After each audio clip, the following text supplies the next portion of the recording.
Hi guys, welcome back to my page. Please like, share, and subscribe for more Chorokyu videos. 164 tuned cars and other toy car brand. Anyway guys, I have this in my collection. It's not Chorokyu, another of my tin can toys. Okay? And wind up mechanism guys, as you can see. I don't know the brand of this. I already searched the Google. Uh, they just call it a vintage wind up toy VW bus. Or maybe this is the brand or the manufacturer, Toys Club, maybe. And guys, as you can see, it's made in Japan. Still made in Japan. So this wind up toy VW guys, this one is metal, it's a tin, and then the mechanism is the spring is metal also, and the only plastic is this one, the wheels. And when you buy this one guys, in the 80s, it has already what they call this, a track,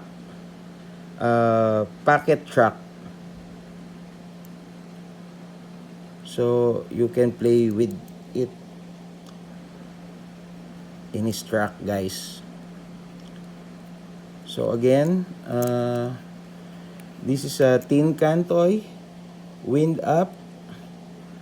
It's a vintage wind up toy VW bus with pocket track, but I did not get the track guys.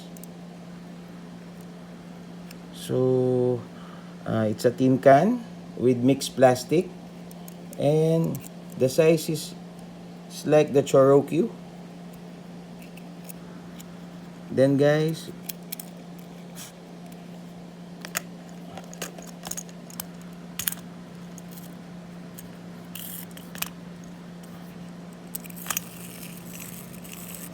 and it's moving guys, the body is moving.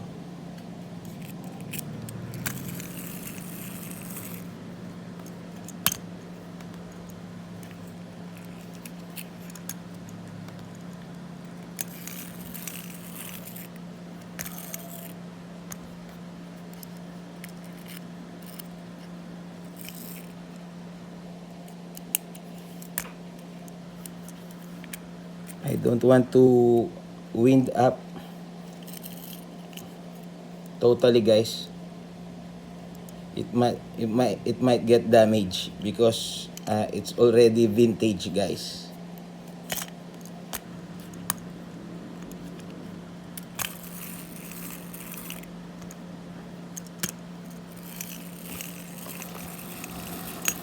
Oops.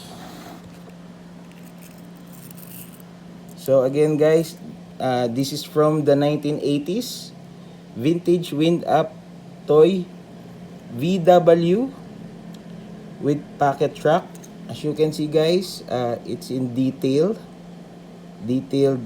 windshield, logo of Volkswagen, headlight,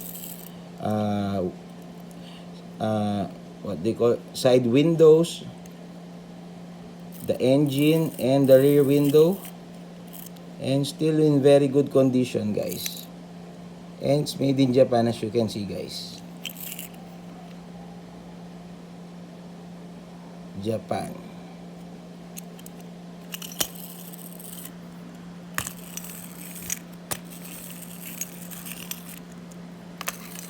That's it guys. Hope you like my videos. Please like, share, and subscribe. Bye.